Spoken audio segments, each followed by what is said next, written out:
The U.S. Food and Drug Administration is taking new steps to try curbing the rise in underage smoking and vaping. The agency announced new guidelines for retailers selling flavored e-cigarettes, stopping short of an outright ban. But as Amna Nawaz reports, the agency did move to ban sales of menthol cigarettes and flavored cigars, something tobacco companies have long opposed. The move to ban menthol cigarettes is the biggest tobacco measure taken by the FDA in nearly a decade, although it may take more than a year before it can be fully implemented. The new rules on many flavored e-cigarettes, however, kick in much sooner, just 3 months from now. The FDA will limit sales at convenience stores and elsewhere to age-restricted areas that are supposed to be closed off to kids under the age of 18. E-cigs and vaping have grown by huge numbers. More than 1 out of 5 high schoolers in the U.S. used an e-cigarette during the past year, more than 3 million in all. Dr. Scott Gottlieb is the FDA commissioner, and he joins me now. Dr. Gottlieb, thank you for making the time. I want to ask you about the new rules today. A lot of people expected an outright ban when it comes to the flavored e-cigarettes. You stopped short of that. Why?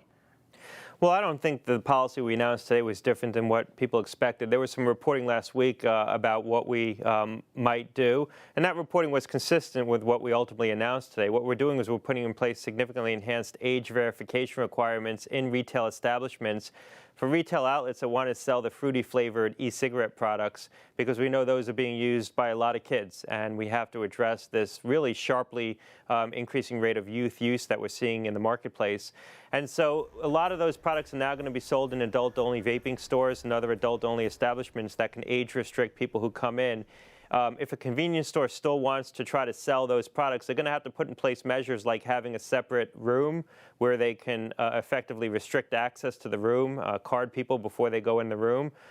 So there's that opportunity. But I think what you're going to see happen is most of the sales of those products are probably going to migrate to establishments that already do put in place age verification requirements as a result of the measures that we're intending to take. On the age verification front, though, that will stop who's able to purchase the products, but not necessarily who uses them, right? And we already know that a lot of younger kids often get the product from people who are legally purchasing them over the age of 18. So how do you enforce something like that?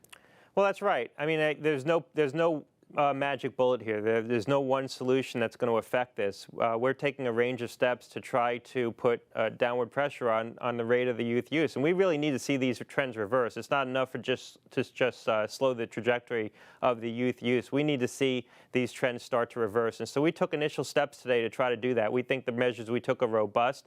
They're going to have an impact on the market, but if we don't start to see these youth rates come down and come down sharply, we're going to be back here taking additional steps. And we now have in place monitoring. We have in place enforcement activities. We're going to be going into these retail establishments to see if the products are still being sold to kids at the same levels that we've seen in the past. And if we don't see a change in the marketplace, we're going to have to take additional steps. You mentioned that there will be a change in the marketplace you'd like to see. We're going to probably see a big one when it comes to the menthol ban, a significant dent based on that action you took today. And you said something earlier on a media call that you hosted, briefing people about the decisions today, citing some of your clinical experience working in some African-American communities. And we know that there is disproportionate use of these menthol cigarettes in communities of color in America. I'm curious if you could tell me a little bit more about that. What did you see was the effect, and what do you hope will be the effect of this ban? Well, look, I took care of hospitalized patients. I worked in an inpatient setting in urban environments, and a lot of the disease that I took care of was the consequence of smoking-related illness, a lot of the disease and the death that I saw. So I saw the consequences of smoking firsthand, and I'm a cancer survivor myself, so I know how grueling a cancer diagnosis can be. And that has impacted how I think about this issue. But I also have a mandate as a public health official, and I have a legal mandate under the law to try to affect these. The menthol in particular does disproportionately affect certain communities.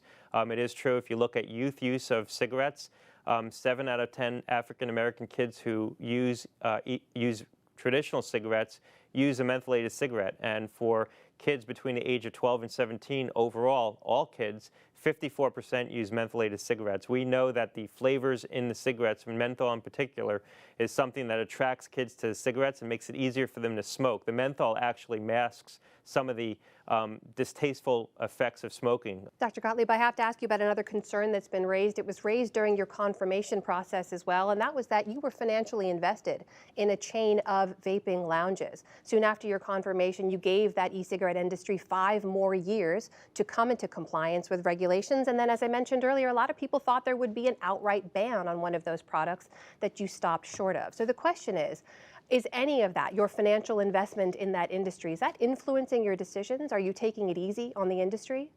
Well, I don't think we ever said there was going to be an outright ban on e-cigarettes. What we said all along is that that we felt that the e-cigarettes offer an opportunity for adults, but we need to take measures to try to restrict access to the kids. And we took pretty robust steps today. So I don't know where you're getting that statement from that we said there was going to be an outright ban. The agency never said that, and I would know because I speak on behalf of the agency.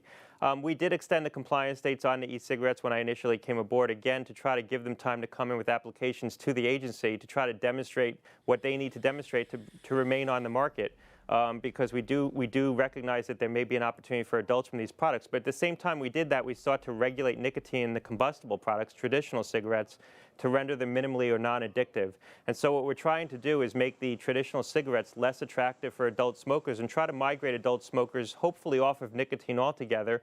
And for those who still want to get access to nicotine through an inhaled route, perhaps through an e-cigarette, which I think most people recognize represents the potential for a modified risk alternative to traditional smoking, to traditional cigarettes. So there is a potential public health opportunity here. That's why I've been interested in e-cigarettes for a long time as a potential public health opportunity.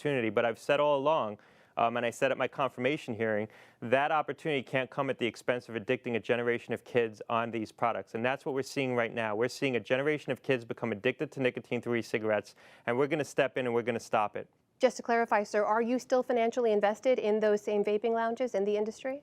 Oh, of course not. I was divested before I came aboard FDA. Understood. Now, you mentioned there's going to be additional monitoring on all these rules and regulations moving forward. How quickly do you think you'll be able to tell if they're working or not?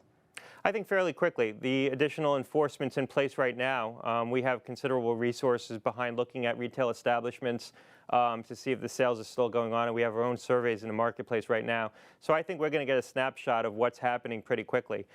Things aren't going to change overnight. These trends got underway over the course of a long period of time, so it's going to take some time to reverse these trends. But I think we're going to get a pretty quick snapshot of whether or not we're having the impact that we intend to. FDA Commissioner Dr. Scott Gottlieb, thank you for your time. Thanks a lot.